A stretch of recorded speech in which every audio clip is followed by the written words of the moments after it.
a mother of two queer children, actually, one transgender child and one pansexual child, and also as a leader. One of our execs stood up and said, you know, we only have a handful of queer leads in our content. And I went, what?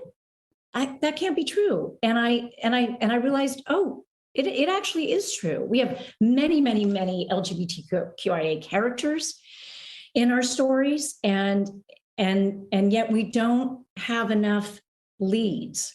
That's been very eye-opening for me.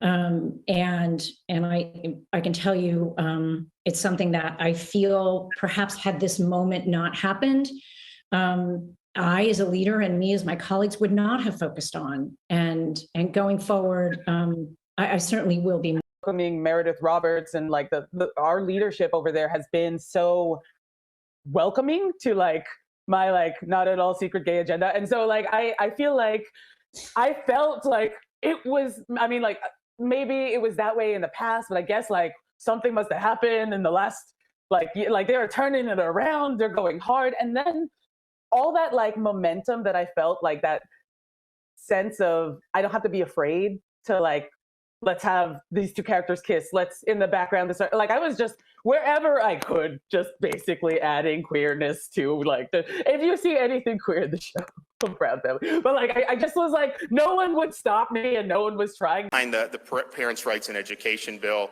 it's interesting when like a Disney-owned ABC would put that out on tweet. They'd say, Governor DeSantis signs bill to prohibit instruction in sexual identity and gender identity in some grades. Some grades. Why would they say some grades instead of K through 3? It's just amazing if you're trying to inform the. So you saw a lot of this, but then for Disney to come out and put a statement and say that the bill should have never passed and that they are going to actively work to repeal it, I think one was fundamentally dishonest, but two, I think that crossed the line.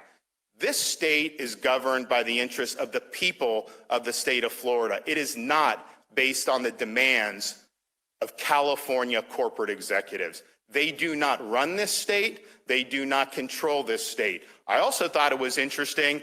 I talked to the Speaker of the House yesterday afternoon, and he said Disney never called him while they were putting this through the House. They didn't seem to have a problem with it when it was going through. If this was such an affront, why weren't they speaking up at the outset? And yet they won't.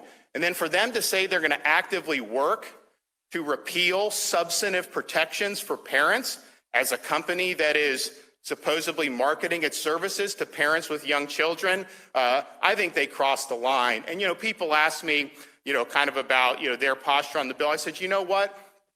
If we would have put in the bill that you were not allowed to have curriculum that discussed the oppression of the Uyghurs in China, Disney would have endorsed that in a second. And that's the hypocrisy of this.